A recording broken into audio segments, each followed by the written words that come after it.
Your Excellency, our elder in the region, Yoweri Kaguta Museveni, the President of the Republic of Uganda, Mr. Samaila Subairu, our good friend, President and CEO of the Africa Finance Corporation, Ministers present, CEOs, distinguished participants, delegates, ladies and gentlemen, good morning and welcome.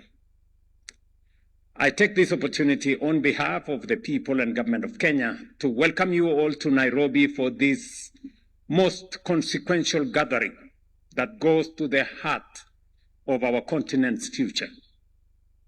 The Africa Infrastructure Summit convened by the Africa Finance Corporation is a launchpad for what we want to see into the future as Africans. I also extend a very special welcome to the Africa Finance Corporation as it makes Nairobi its second home. Welcome to Nairobi. Kenya is immensely honored to host the AFC's first office outside its headquarters in Lagos. The theme of this conference, to my mind, is the most critical and vital conversation on our development as African nations and also as a continent. We meet against the backdrop of global economic shocks and disruptions arising from the war in the Gulf, from the war in Ukraine a few years to the war in the Gulf in a few weeks. Africa today produces approximately 10 million barrels of oil per day, which is about 10% of global output. Yet, paradoxically, we remain net importers of petroleum products to the tune of 120 million metric tons annually at a cost of about $90 billion. At an average export price of $75 per barrel, Africa's crude production is valued at roughly $270 billion each year. However, it is this same production, if this same production were refined domestically and exported as finished products at an average price of US $800 per ton, it would generate over $500 billion. This represents foregone income of about $230 billion, which is nearly 7.5% of our GDP from just one resource. This does not even account for the additional gains from downstream industries such as plastics and fertilizers, which we currently import and which we could add another 2 to 3% of our GDP. Excellencies, what point am I trying to make? Africa's place in global trade is defined by a structural imbalance that requires our urgent attention.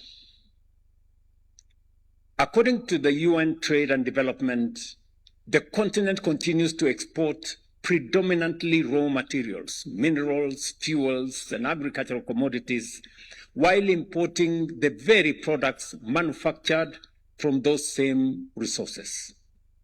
In many of our economies, over 60% of exports remain commodity-based, while we import nearly 3 times more manufactured goods than we export. It should not surprise us, therefore, that manufacturing has stagnated at about 10% of GDP for the last 2 decades. As long as this pattern persists, our growth will remain constrained, our economies will remain vulnerable, and our full potential will be unrealized. The leaders of the 50s and 60 years ago may be excused. Our continent then had a population of only 350 million people, largely rural and with limited purchasing power. Today, with a population of 1.5 billion people and a middle class of between 300 and 350 million people, we have no such excuse. We cannot continue to export raw materials and importing finished products made from them. The conversation we will have over the next 2 days must therefore be truly definitive on the way forward in terms of manufacturing and value addition.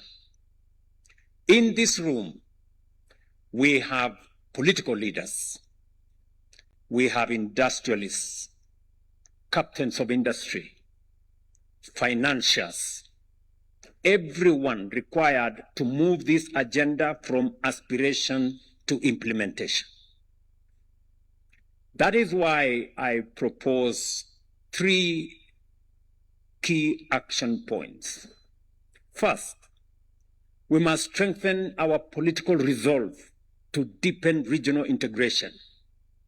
Our countries possesses complementary endowments, including natural resources in one country, energy resources in another country, and an optimal location for industrial processing in the next country. This must be connected through infrastructure, roads, rail, ports, and electricity grids, so that raw materials and intermediate goods can move freely across borders. Equally important, the benefits of such integration must be shared equitably, ensuring that national boundaries do not impede the full realization of a common market with the free movement of goods, capital, and people. Second, we must establish regional platforms for strategic industries. It is worth recalling that the European Union began as the European Gold and Steel Community in 1951. Our East African community is richly endowed with renewable energy, the full spectrum of minerals driving the global energy transition, including copper, cobalt, nickel, manganese, graphite, lithium, and rare earth elements in Kenya, in Uganda, in Tanzania, in Burundi, in Rwanda, in DRC. We're all members of one community. I remember last evening talking to the president of Burundi on the possibilities that exist with the rich resources that exist in Burundi. I remember discussing with President Samia Suluhu this week. I put a phone call to President Museveni last week on this whole setup. And I want to thank you, Mzee, for finding time to be here. So that we can demonstrate leadership at the highest level to move this process forward. We must now move deliberately to pool these resources and position ourselves competitively in the global green manufacturing arena. However, we cannot achieve competitiveness without affordable energy, making large-scale investment in renewable energy an urgent priority, and ensuring that the resources that we have in our region, including the oil we have in Uganda, the little oil we have in Kenya, we must find the mechanism to leverage on these resources and drive our industrialization. Third, we must harness African capital. As the saying goes, he who pays the piper calls the tune. Industrialists here know the meaning of that phrase better than all of us. Our ambitions will remain unrealized if we continue to depend on external capital whose primary interest is securing raw materials for their own industries. We must say that with clarity. We must therefore strengthen our regional development finance institutions, including the Africa Finance Corporation.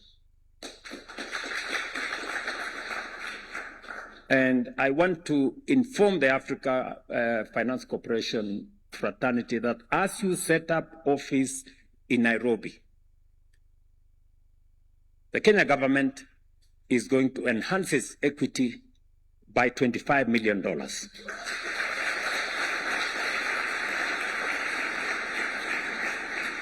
As a demonstration of the confidence we have in African financial institutions. I know the president of Afrexim Bank is here with us. When I came into office, we enhanced our equity in Afrexim Bank by $40 million. I know my friend Tadesse is here. We have already discussed how Kenya, being among the highest shareholders of TDB Bank, how we are going to enhance our equity and shareholding in Trade and Development Bank. And we are doing it intentionally and deliberately because we know that they understand us better than anybody else. We do not have to explain ourselves in windy statements and languages. They understand us. They understand where we are. And they know us better than anybody else would. And I want to assure you that we will continue as leaders in this continent to build our own African financial institutions, give them the capacity. And I know we haven't done enough. You can count on us, we will do more. Until we develop the muscle for us to be able to drive our own industrialization and our own development. I say so with benefit of experience. And I will say this, why we must believe in ourselves. I want to say this with clarity. We must. If we are to make progress, it begins with us believing in ourselves. And this is a message I have been having a conversation with the people of Kenya. We must believe in ourselves. When I came into office, I will give you two examples, if you can indulge me. When I came into office, we had a serious fuel crisis in the country. There were queues in our petrol stations.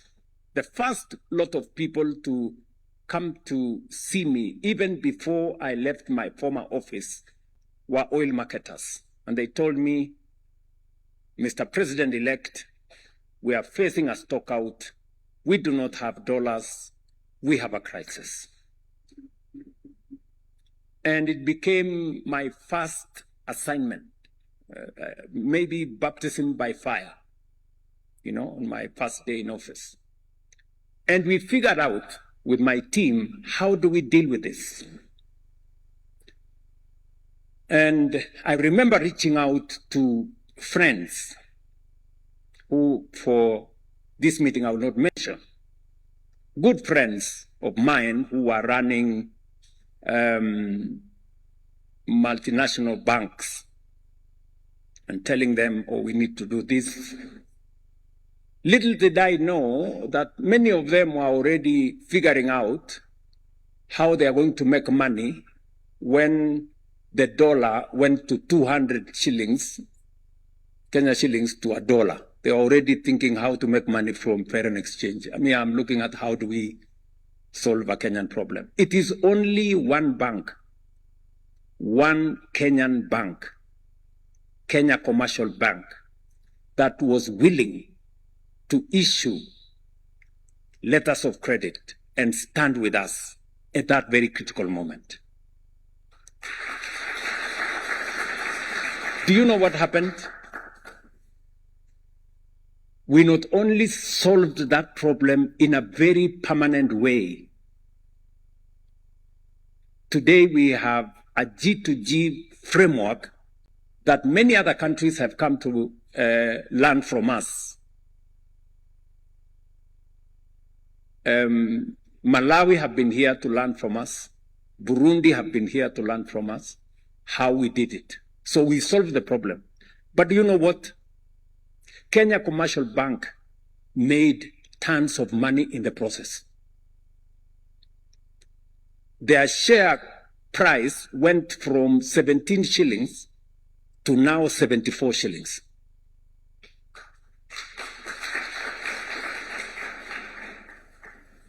You know, if there was a case for believing in ourselves, Kenya Commercial Bank, being a Kenyan bank, believed in us. We believed in them. The outcome is a win-win. We not only solved our problem, but we built our bank even more. That's one example. Example number 2. When I made a proposition to the people of Kenya on a matter that has been with us for a long time,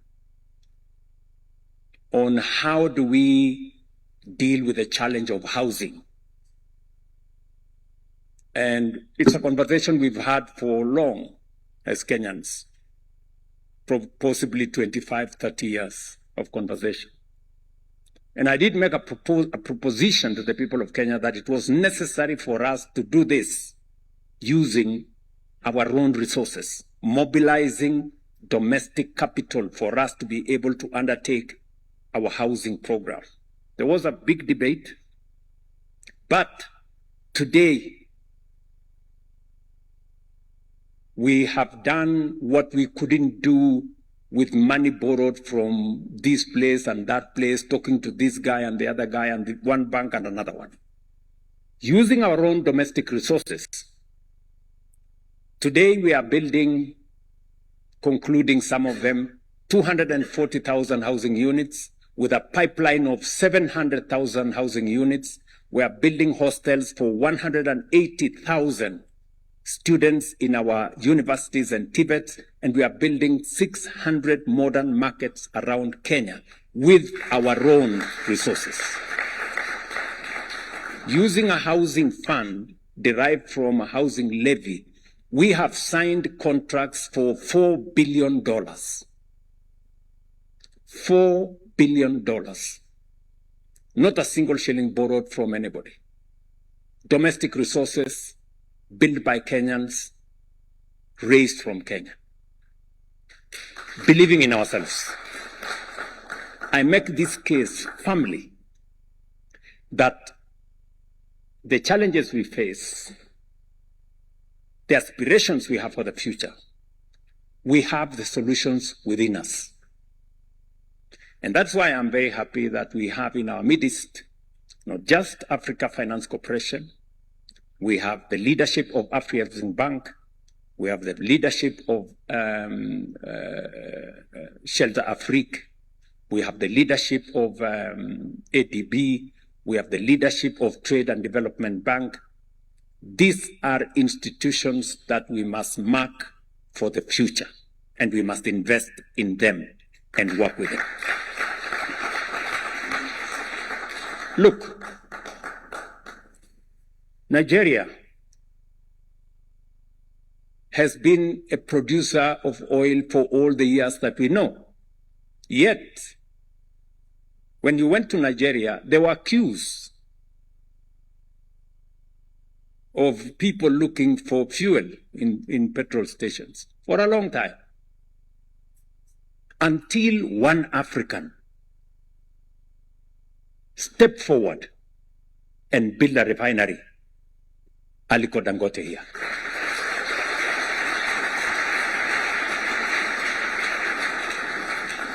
The solution wasn't in Europe. It wasn't in Asia. The solution was in Nigeria.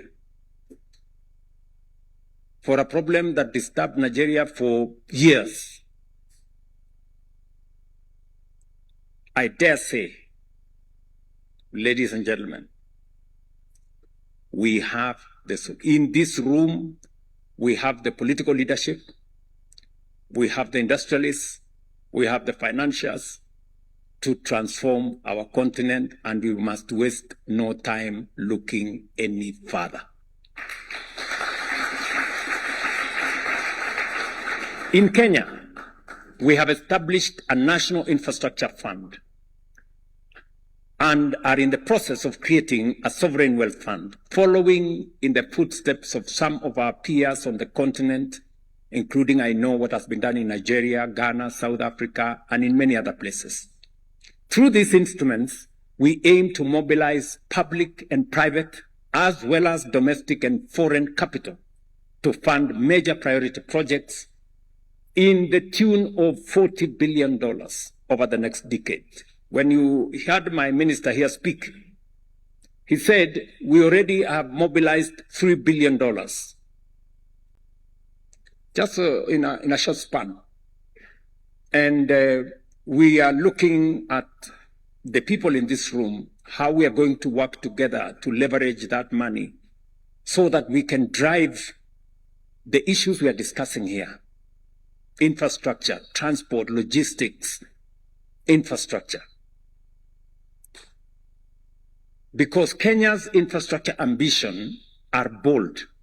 We seek to expand our road network by over 28,000 kilometers, more than double what we have today over the next 7 years. We also aim to generate an additional 10,000 megawatts, nearly 3 times our current installed capacity. And that is to support modern technology, power industrialization, and sustain economic expansion. At the same time, we are strengthening our export-led agricultural transformation and food security through large-scale irrigation anchored on the construction of at least 50 mega dams to bring an additional 2.5 million acres of land under productive use. Listening to my friend, the CEO of AFC, he did mention very clearly that we have some of the largest agricultural lands in our continent. How do we leverage on those? Why is Africa still a hungry continent? Why is Africa still defined by hunger and imports from all manner of places when we can do it right here? These are not merely national priorities. They are integral to the broader continental agenda of industrial transformation through manufacturing and value addition. For far too long, the economic destiny of our continent has been shaped by others. While historical injustices from colonialism to inequities in the global economic order are real, we must also acknowledge that other regions have faced similar challenges, but they have risen above them. We're not the only ones that have faced these challenges. We are constrained, however, only by the extent that we accept the status quo through acquiescence, complacency, and limited ambition. Too often, as a continent, we have settled for what is rather than what could be. For far too long, we have accepted the average, the ordinary. That must change, good people. We must raise the scale of our ambition and refuse to be defined by what is merely functional. The time has come for Africa to take full control of its destiny. Many of the nations we admire today, from Singapore to South Korea and even Japan, once stood where we stand today, constrained and uncertain of their place in the world. but they made choices that made the difference.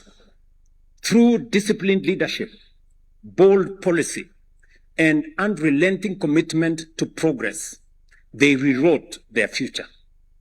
And they did not do so over centuries. They did so within a single generation. In just 3 to 4 decades, they moved from fragility to strength, from limitation to global competitiveness. That is the lesson before us, good people. Transformation is neither accidental nor a miracle. It is deliberate. It is intentional. And it is entirely within reach if we have the resolve to pursue it, to reach higher, and to reject the average. This is our assignment as the current generation of Africans, leaders, business people, entrepreneurs. This is our assignment. And this is the job that we must do without equivocation, without wavering, and without hesitation. It is now, ladies and gentlemen, or never. We must get it right. And I'm very happy that we are meeting at a time like this, when it is so obvious to us that we are paying very high prices because of a war in the middle of nowhere, which we have no control over, when we could as well have our own resources here. I want to thank President Museveni for refusing to accept easy choices. He had a choice. He had a choice to allow the oil in Uganda to go the way others would have wanted. But I remember having a conversation with President Museveni, and allow me, Mzee, to say this. When I visited him once, and I asked him, Mzee, what's going to happen about the oil reserves that you have, because it's taken time. And I remember Mzee telling me, look, young man, then I wasn't even president. He told me, you see, some of these people you see here, if we give them a chance, they will sell this oil at a throwaway price and go and buy perfume.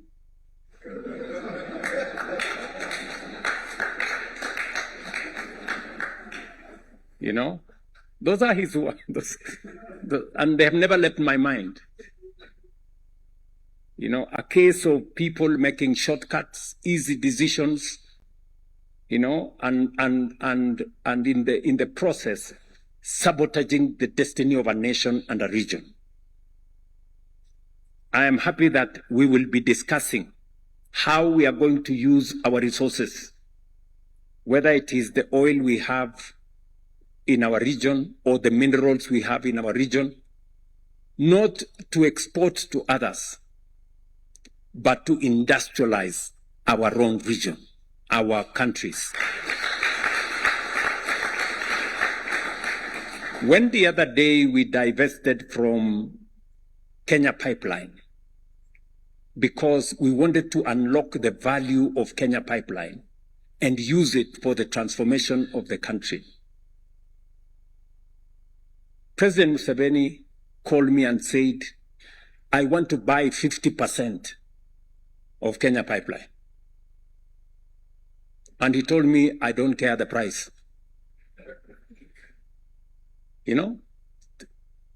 That's how serious he was. When some other pessimists in Kenya were saying, oh, the price is very high, I don't know. President Museveni could see beyond the price.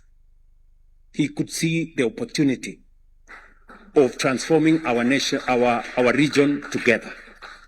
Mzee, I want to assure you that the same way you invested in Kenya Pipeline, Kenya is going to invest in your refinery, and in the future of our resources together.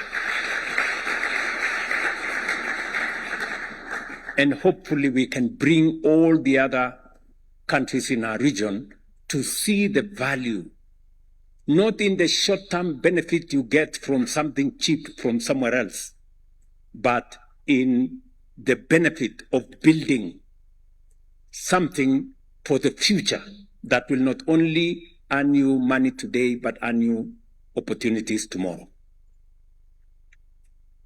I run the risk of monopolizing this meeting, and it is not my intention to do so, and I don't want to spoil things for AFC. But allow me, ladies and gentlemen, now to take this opportunity